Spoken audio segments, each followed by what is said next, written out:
जय श्री कृष्ण मित्रों। आज हम सुनने जा रहे हैं पापांकुशा एकादशी की अद्भुत और पावन कथा। कहा जाता है कि इस व्रत को करने से सभी पाप नष्ट हो जाते हैं और भगवान विष्णु की कृपा प्राप्त होती है।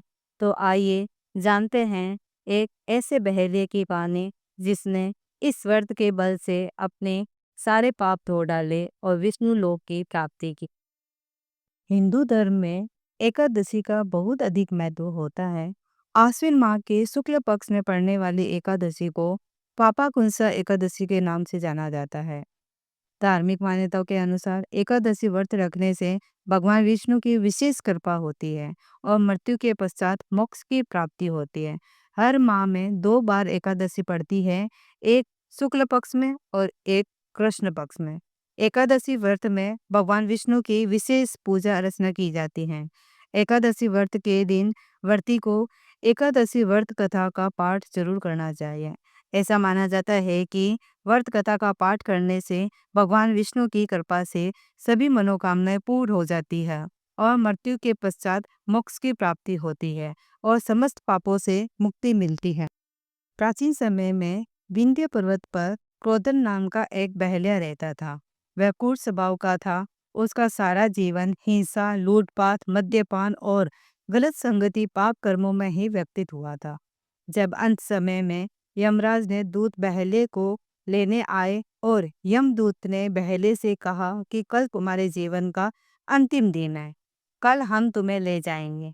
ये बात सुनकर बहलिया बहुत भयभीत हो गया और महर्षि अंगिरा के आश्रम में पहुंचा और महर्षि अंगिरा के चरणों पर गिरकर प्रार्थना करने लगा। बहलिया ने ऋषिवर से कहा, मैंने सारा जीवन पाप कर्म करने में ही व्यक्त कर दिया है। कृपा कर मुझे कोई ऐसा उपाय बता दीजिए जिससे मेरे सारे पाप मिट जाए और मोक्ष की प्राप्ति हो जाए। उसके निवेदन पर महर्षि अंगिरा ने उसे आश्विन शुक्ल की पापांकुशा एकादशी का व्रत विधि पूर्वक करने को कहा। महर्षि अंगिरा के कहे अनुसार उस बेले ने यह व्रत किया और किए गए सारे पापों से छुटकारा पा लिया और इस व्रत पूजन के बल से भगवान की कृपा से वह विष्णु लोक में गया। जब यमराज के यमदूत ने इस चमत्कार को देखा तो वह बहेले को बिना लिए ही यमलोक वापिस लौट गए। मित्रों, ये थी पापांकुशा एकादशी व्रत कथा। यदि आपको ये कथा अच्छी लगी हो तो इसे लाइक करें, परिवार और मित्रों के साथ शेयर करें और हमारे चैनल को सब्सक्राइब करना न भूलें। भगवान विष्णु की कृपा आप सभी पर बनी रहे। जय श्री कृष्णा, जय श्री हरि।